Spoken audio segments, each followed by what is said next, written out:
My very dear brothers, my very dear Lasallians, this is the Holy Year. And so recently I had the opportunity to visit St. Peter's Basilica together with a handful of colleagues so that we could pass through the Holy Door as pilgrims of hope. I remember Pope Francis and his prayer that the world would encounter that hope which does not disappoint. That really touched me because I remember all of those hopes that were quashed in my heart. But I also remember in a very special way Jesus with just a dozen close friends. When he started his ministry, he proclaimed the Father's grand dream for the world. The dream was simple, but very, very profound. No more weeping, good news to the poor, liberty for prisoners, recovery of sight for the blind, freedom for the oppressed. As we speak, my thoughts are still with the families in Ukraine and Gaza, whose children are unable to go to school. I still could not remove from my mind the videos and pictures of collapsing buildings and homes in Myanmar and Thailand during the recent earthquake that hit that part of Southeast Asia. And what are those other sufferings in other parts of the world? What about the migrants living in anxiety and fear as they escape their homelands to seek asylum and new opportunities in cities they cannot call home just yet? Dear friends, as a global community of Lasallians, united with one heart and one mind, we may be holding the key to doors of salvation for those who are discouraged and continue to live in pessimism or cynicism. What doors may we open for them so that they could have an intense experience of God? May we allow ourselves to become instruments of God's grace, of healing and hope. Are we ready to welcome and embrace the lost, the last, and the least, so that they could touch the hem of Jesus' cloak, the cloak that brings salvation? Not salvation up there, but salvation from hunger and thirst, from poverty and alienation, and from anything and everything in this world that drags them down or pushes them to the peripheries. This is the Holy Year, a Jubilee year. May we open our hearts to young people so their woes may find a listening ear, feel welcome in safe spaces, and experience anew unconditional love and renewed hope. What small acts of kindness may we do today to stop the vicious cycle of violence and hatred that is so easily ignited? What collective action among Lasallians could we bring so that we may be closer to greater authenticity and integrity? Dear friends, we have designated 2025 as the year of Lasallian spirituality.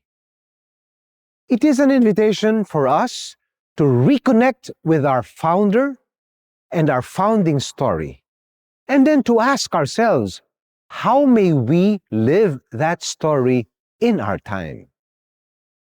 Remember, more than 300 years ago, John Baptist, just at the age of 28, gathered a few young men to form a community of teachers so they may proclaim the Father's grand dream for children, especially those who are far from salvation. He envisioned inclusive schools that were open to everyone, especially the poor, who had no way of overcoming the social and economic barriers of their time. Just think about that for a moment. In both founding stories, Jesus and John Baptist de La Salle, both of them gathered a handful of dreamers and shared with them the Father's captivating dream for the world. Imagine, the Lasallian family is united with one heart and one spirit to bring light and life and love to the whole world. Consider the power generated if we claim today what we imagine we can be tomorrow. One LaSalle for the world, with big dreams and even bigger hearts. Imagine the transformative power of a family united, indivisa manent, as we say, filled with the same spirit as the fire burning in the hearts of the first disciples. We hold the key to new pathways for children and young people who are still far from salvation. The world has always been shaped by dreamers. Like any true dreamer, De La Salle committed himself to make real God's dream and made it his lifetime project since he became fully convinced that it is God's work and he was called to be an instrument of his grace, Christ's ambassador to children and youth. As John Baptist de La Salle embraced the mission that God had reserved only for him, he became aware that he cannot do this by his lonesome self, especially since he was reluctant to take on a mission that did not feel competent to undertake. But our gentle God led him almost by the hand, and step by step, beginning with that chance encounter with Adrian Niel at the doorsteps of a sister's convent. A series of other events and human encounters convinced him that God was asking him to take on this new mission. He then started to bring together a handful of young teachers with whom he shared God's dream for poor children. This additional step eventually made him decide to leave the comfort of his family home and the benefits of the canonry to live with the other young teachers, thus forming a community so they may be brothers to each other, older brothers to the children entrusted to their care. It was only in hindsight that they realized that in the process, they were creating a new pathway to live God's dream. A new religious family in the church composed only of religious brothers, and a new educational model that seeks to liberate the poor through education. They initiated educational projects and worked together and by association with the early benefactors, supportive municipal authorities, and sympathetic ecclesiastics. They planned and restructured their daily routine so they could be effective in the mission.